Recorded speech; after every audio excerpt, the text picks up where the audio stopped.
Halo semuanya, selamat pagi, siang, sore, malam. Ini jadi video perdana gitu, jadi mohon maaf kalau grogi-grogi ya gitu. Nanti openingnya bisa direkam aja belakangan gitu kan ya pokoknya.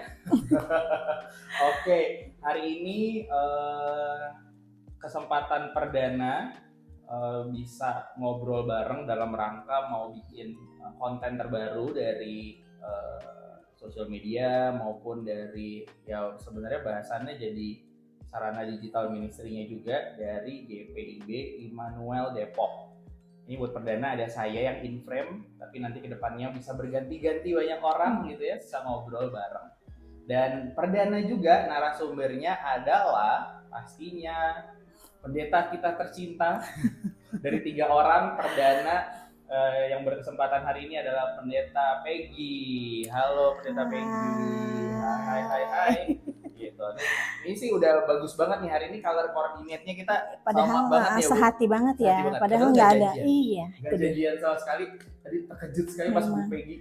Kok kita marun ya? Marun banget gitu ya. Aku juga tadi di kantor ada, daripada naik motor kepanasan, ya udah pakai aja Bu gitu. Oke. Nah, terima kasih sekali Bu Peggy udah mau nemenin video perdananya nih ya, kontennya Imade yang nanti terbaru, yang pastinya berharap bisa terus selalu juga meneruskan pelayanan-pelayanan yang dilakukan sama pendeta presbiter gitu ya Bu, dan juga jadi wadah lagi, media lagi, baru lagi untuk terus pokoknya membuat pelayanannya tersebar luas gitu ya Bu Peggy ya. Oke, nah Bu Peggy, kita mau ngobrol-ngobrol aja ceritanya Bu, karena ini juga jadi satu bagian dari aktivitas yang sedang berjalan. Itu ada workshop digital ministry yang akan berlangsung bulan depan 13 September ya. Bu. Nah sebelum kita bahas itu Bu, mau cerita-cerita dong sama Ibu. Aku tuh selalu tertarik kalau ngobrol sama orang, pengen tanya aja gitu Bu, dulu tuh kayak apa gitu. Nah kalau dari Ibu, kenapa bisa jadi pendeta Bu? Kalau mau jujur ya, dari kecil itu saya udah mau jadi pendeta. Oke. Iya, dan suka khotbah. Iya, dari kecil udah seneng khotbahin orang. Iya, saya suka berdiri di podium gitu, terus saya kayak suka khotbah. Nggak tahu juga kenapa kayak gitu. Terus maksudnya Ibu sering ke gereja gitu Bu, atau emang Ibu ada keluarga? Saya sering ke gereja. Pendeta juga gitu. Papa sih sebenarnya dulu pengen jadi pendeta. 2 kali masuk tes STTJ, nggak tembus.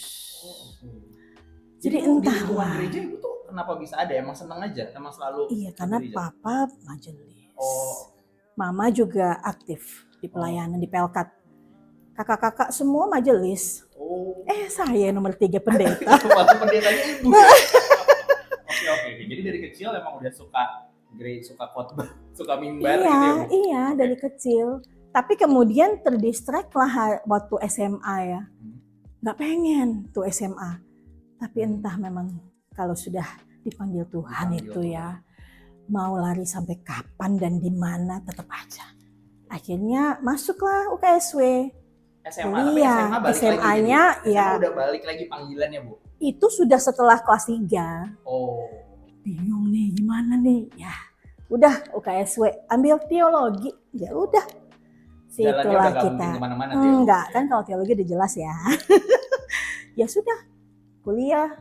Dan wow, luar biasa Tuhan panggil saya jadi pendeta deh. Emang anyway lingkungan gereja keluarga berarti GPIB juga Bu? GPIB banget. GPIB banget. Iya. Jadi emang pas lulus langsung masuk juga. Saya kuliah dulu. Masih kuliah dulu, Fakultas Seni Pertunjukan, ambil S1 jadi double degree. Makanya saya sama teman-teman saya, mereka duluan jadi pendeta.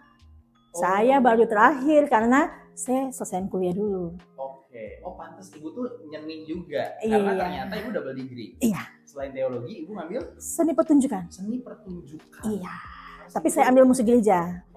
Ada spesifikasinya gitu ya? Ada. Jurusannya lagi? Ada komposisi, gereja, penyajian musik sama musik gereja. Ibu ambil saya ambil musik gereja. Pantas aku ingat, Ibu kan udah 3 tahun ya Bu? Iya, 3 tahun. Pokoknya pertama kali yang aku ingat ketika Ibu pindah, terus Ibu mimpin beberapa kali, habis itu Ibu turun mimbar gabung jadi dirinya. Iya betul. Pede banget ya. Iya, karena aku mikir kayak, pendetanya turun mimbar jadi dirihen. Mantap. Gitu. Karena emang ibu backgroundnya. Jadi Iya. selama ini ibu muter-muter pelayanan pun ibu ngurusin Iya. musik gereja, ngurusin Iya. paduan suara. Paduan suara, gitu ya, Bu? betul. Oke. Ngelatih kayak gitu sih. Jadi dibandingin teman-teman ibu yang lain yang di UKSW, Iya. ibu bayar daftar vikarisnya malah belakangan. Belakangan, mereka duluan jadi pendeta 5 tahunan, baru aku vikaris. Ibu nggak tergoda, saya jadi pelatih paduan suara aja deh gitu. Sempat, Oke. tapi kemudian panggilan Tuhan jauh lebih kuat. Iya. Malah lebih explore ya Bu jadinya Iya. kan. Jadi ibu setiap di gereja ditempatkan, ibu selalu merhatiin paduan suaranya dong. Iya. Oke. Apa ikut nyanyinya atau Ya, emang ibu langsung ikut nyanyinya. latihannya nanti gini? Enggak, ikut nyanyi dulu. Kan menyelami dulu ya. Baru kalau bisa diarahkan yang lebih baik baru. Jadi jangan jadi sok tahu juga. Karena itu sih Bu, aku ingat 3 tahun lalu itu pokoknya ibu kalau nggak salah 2-3 kali. Iya, 2-3 kali. Habis itu tiba-tiba ibu ada momen di mana ibu turun mimbar. Iya. Jadi dirihen. Itu Yes. sempat kejadian lebih dari 2-3 kali. Lebih, nggak sih, Bu? karena kan Lebih, saya waktu itu ngelatih juga PSD Bora. Jadi ngelatih juga turun dari mimbar, pakai toga. Iya. Aku kayak waktu itu cukup amazed ya. Aku kan gereja juga ya gereja gitu ya Bu. Jadi ketika itu pengalaman pertama aku melihat. Oh gitu ya. Firman turun dari mimbar mimpin Paduan suara. Gitu. Oh ini nggak apa-apa kan? Sakramennya aman ini kan? Aman dong, kan sama-sama melayani. Kalau melayani ya Bu. Jadi nggak Iya, apa-apa ya Bu. nggak apa-apa. Oke. Nah luar biasa ya Bu. Kalau boleh tahu jadi ibu pertama kali vikaris di mana Bu? Pertama kali? Vikaris di GPB Trinitas, Kota Wisata. Ibu tuh asalnya dari GPB Pasar Minggu, Jakarta Selatan. Nggak sampai keluar daerah berarti Bu? Waktu pas pertama kali vikariatnya? Vikariat itu pertama ditempatkan di kota, Oke. nanti penempatan kedua baru di daerah. Atau pertama di daerah, keduanya baru di kota gitu. Kebetulan aku dapat di kota dulu, baru yang keduanya aku di GPB Maturia Lampung. Maturia Lampung. Bandar Sekarang Lampung. tempatnya pendeta siapa dulu kita sempat magang di sini juga? Siapa ya? Lupa. Itulah pokoknya vikarisnya di Sejahtera.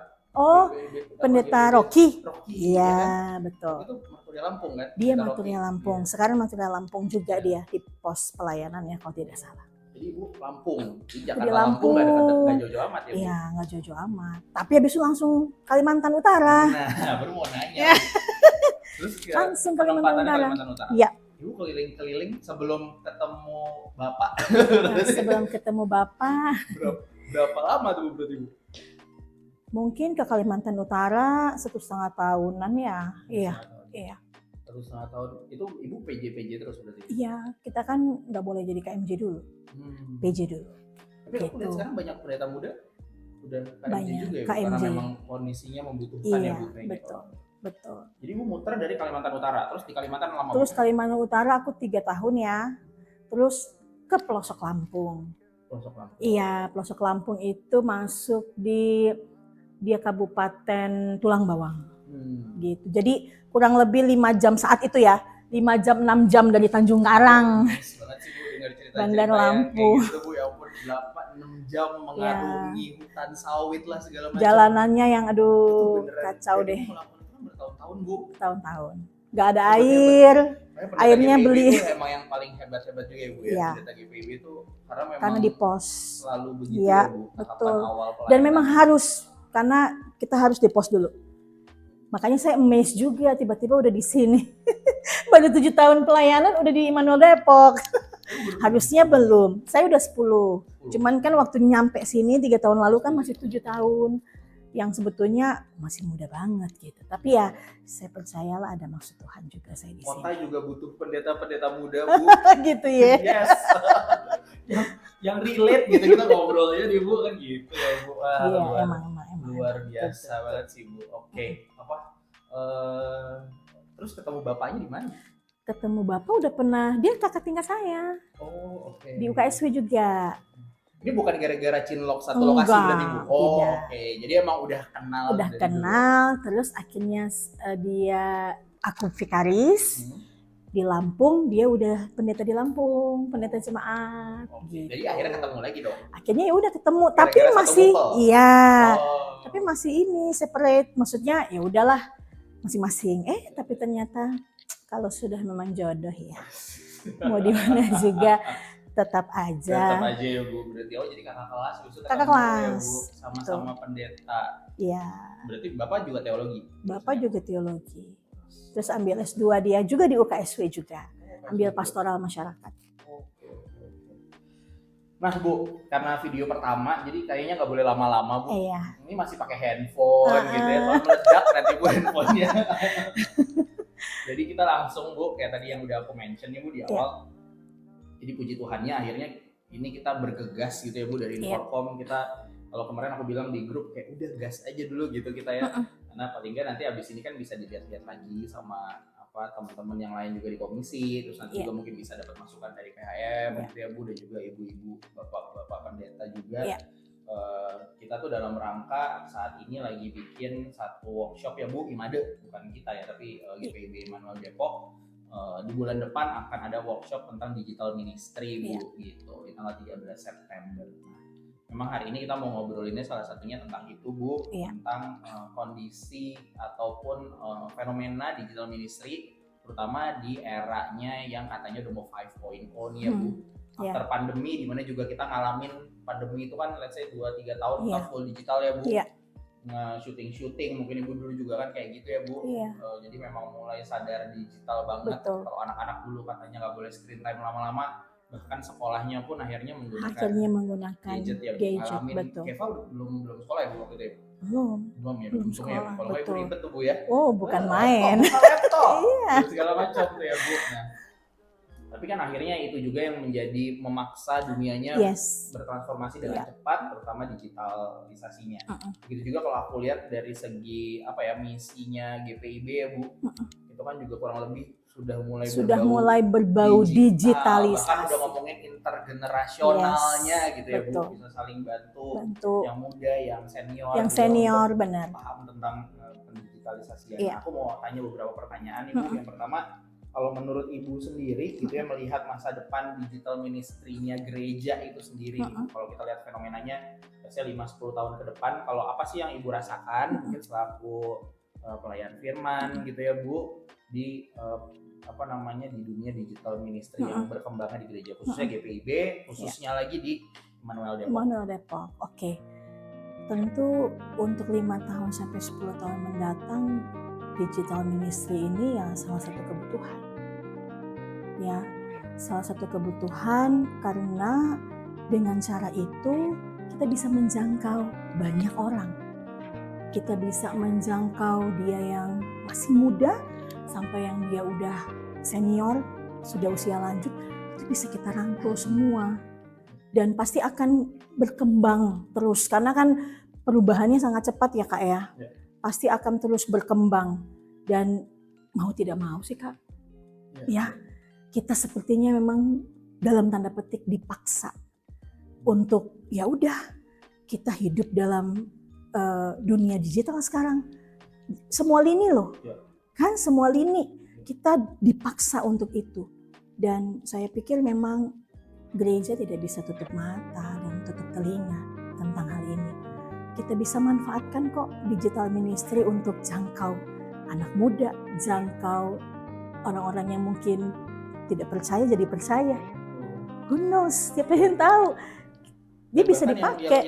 Yang terbatas memang secara kemampuan fisiknya, kemampuan fisiknya. Selama ini kan berarti kan nggak ibadah kalau nggak divisit sama pendeta gitu ya.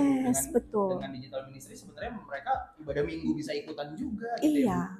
Walaupun memang kita juga rasa ya ibadah offline juga perlu. Betul. Itu tetap kan harus.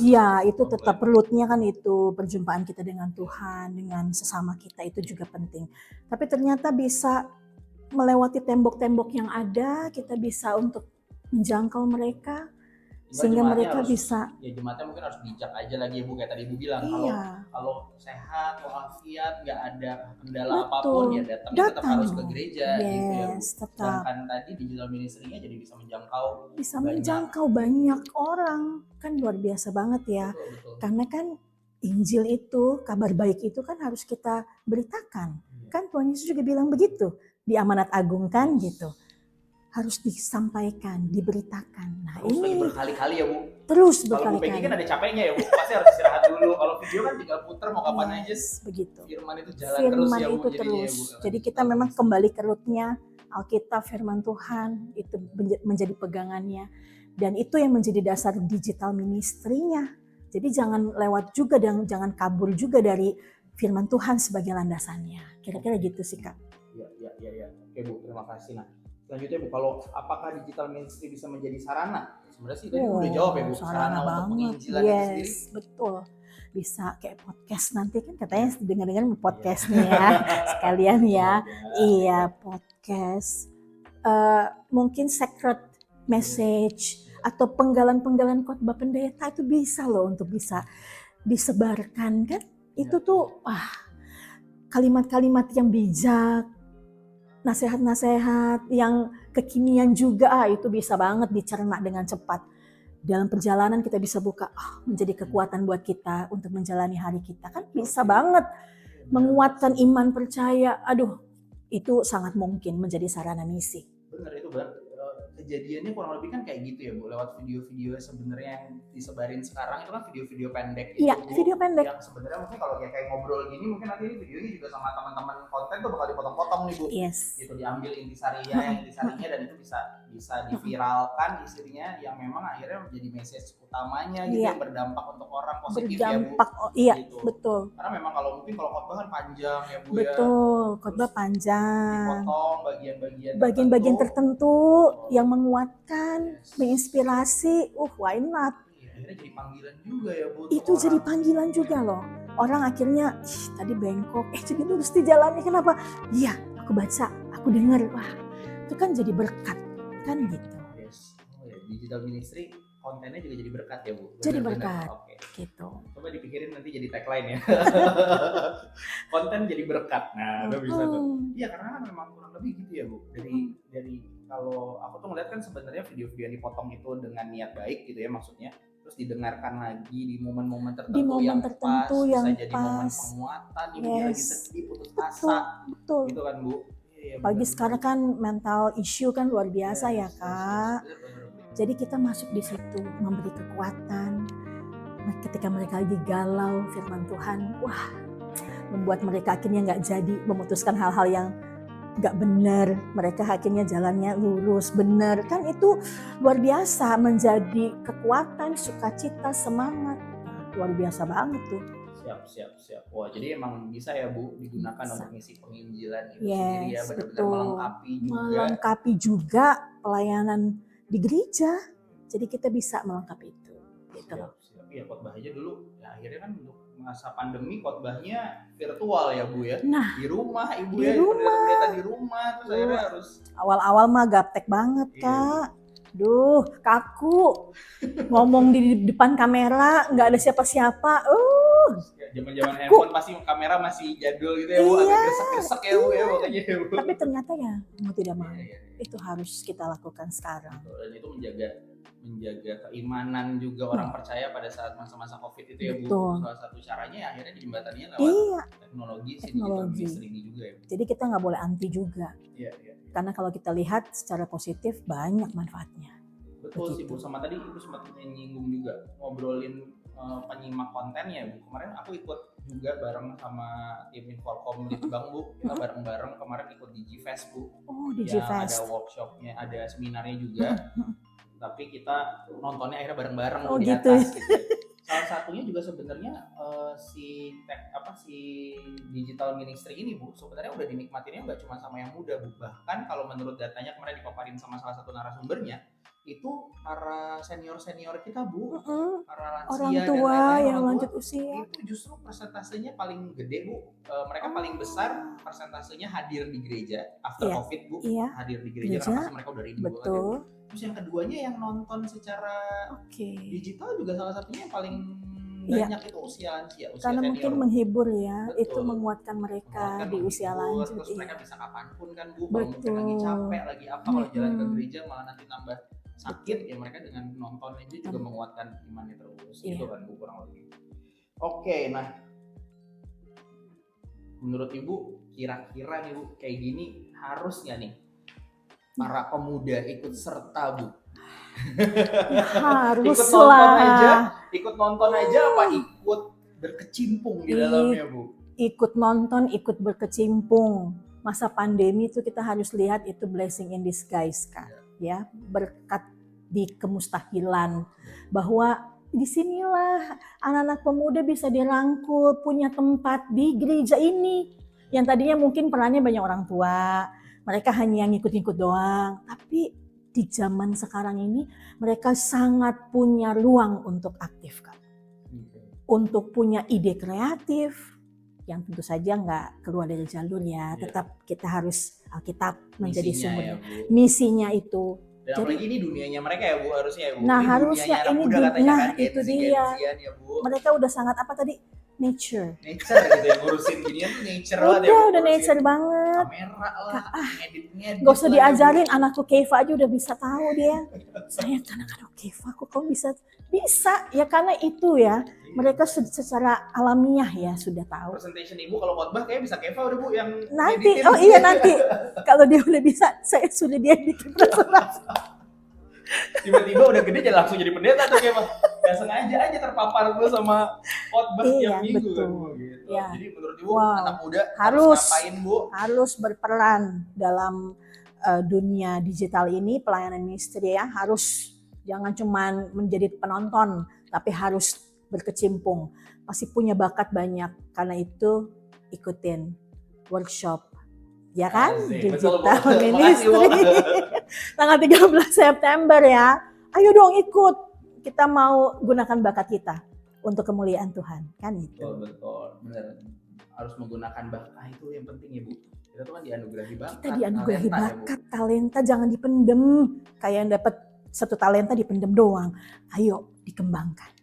Nah itu dia, caranya gimana? Iya, ayo aktif di sini gitu, berperan aktif, ya kreatif lah mereka pasti, idenya luar biasa. Nah ayo bersama-sama gitu. Ya, terakhir Bu, pesan-pesannya untuk anak muda tadi sebenarnya udah, tapi coba monggo nanti biar bisa langsung di-cut ke Ibu gitu ya. Pertama tadi Bu pesan-pesannya untuk para jemaat pastinya tentang digital ministry itu, karena sebenarnya kalau aku sih worry-nya masih ada juga orang yang mungkin merasa bahwa masa sih firman digitu-gituin pakai video ada lagu-lagunya misalnya, mungkin kan masih ada juga yang merasa seperti itu Bu. Kayak tadi, padahal kita ngerasakan kayak tadi Ibu juga bilang kontennya bisa jadi berkat sebenarnya gitu kan, mungkin kan dikasih lagu bisa lebih menyentuh tanpa mengurangi esensi dari firman itu sendiri. Itu yang pertama Bu.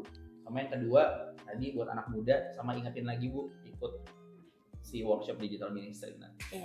Silahkan. Oke.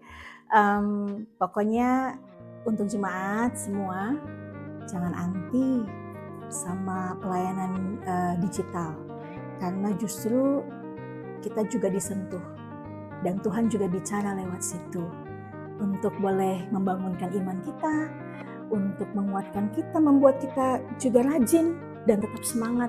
Saya percaya firman Tuhan itu luar biasa, bisa menyentuh kita kapan saja, dan digital ministry ini bisa jadi jalan supaya kita tetap keep in touch with God. Dan anak pemuda, ayo gunakan bakat kalian, talenta kalian sebagai generasi yang diberkati Tuhan untuk jadi berkat, dan terus mau berpartisipasi, berkecimpung, dan gunakan ide kreatif kalian. Ayo bangun gereja ini untuk jadi kemuliaan Tuhan dan jadi berkat. Dan yang terakhir apa tadi Kak? Ikut. Oke. Sekali lagi, potong aku tadi soalnya kepotong aku kayaknya. Iya. Oke, jangan lupa untuk ikut workshop digital ministry tanggal 13 September. Ayo, tempat terbatas ya, tempat terbatas dan bisa hubungi di sini. Tolong diedit ya. Oke. Siap, pokoknya ditunggu kehadirannya. Aku yang PF pembukanya soalnya. Ya. Udah ada tuh. Sekalian nih. Ya, jadi kita mau bersama-sama belajar untuk jadi kemuliaan Tuhan. Oke. Terima kasih Bu Peggy untuk sama-sama. Sebelum aku tutup Bu, aku punya pertanyaan tergelitik ternyata di kepala aku. Kalau Ibu bilang Ibu tuh terpanggil jadi pendeta gara-gara Ibu di mimbar terus, suka ke gereja dan lain-lain. Kalau panggilan tiba-tiba ngambil musik gereja dari mana Bu? Karena saya suka nyanyi. Oh, oke. Gitu. Jadi Ibu ngasih itu dalam persembahan pujian gitu tiap minggu dulu Bu. Pokoknya saya suka nyanyi, terus aduh kayaknya masih muda deh jadi pendeta. Itu saya ambil sekolah lagi deh, sekolah lanjut gitu. Akhirnya 5 tahun deh berjuang, bergumul, biaya sendiri, kuliah. Ya sudah. Biaya sendiri. Biaya sendiri. Gak boleh ya pasti musik-musikan ya? Bukan. Oh enggak. Orang tua cuma bilang, papa sanggup S1 aja. Kamu mau kuliah lagi biaya sendiri. Oke, siapa takut pak? Biaya sendiri aku. Wah, dan aku ngamen, ya ngelatih paduan suara, Semarang, Salatiga, bolak-balik.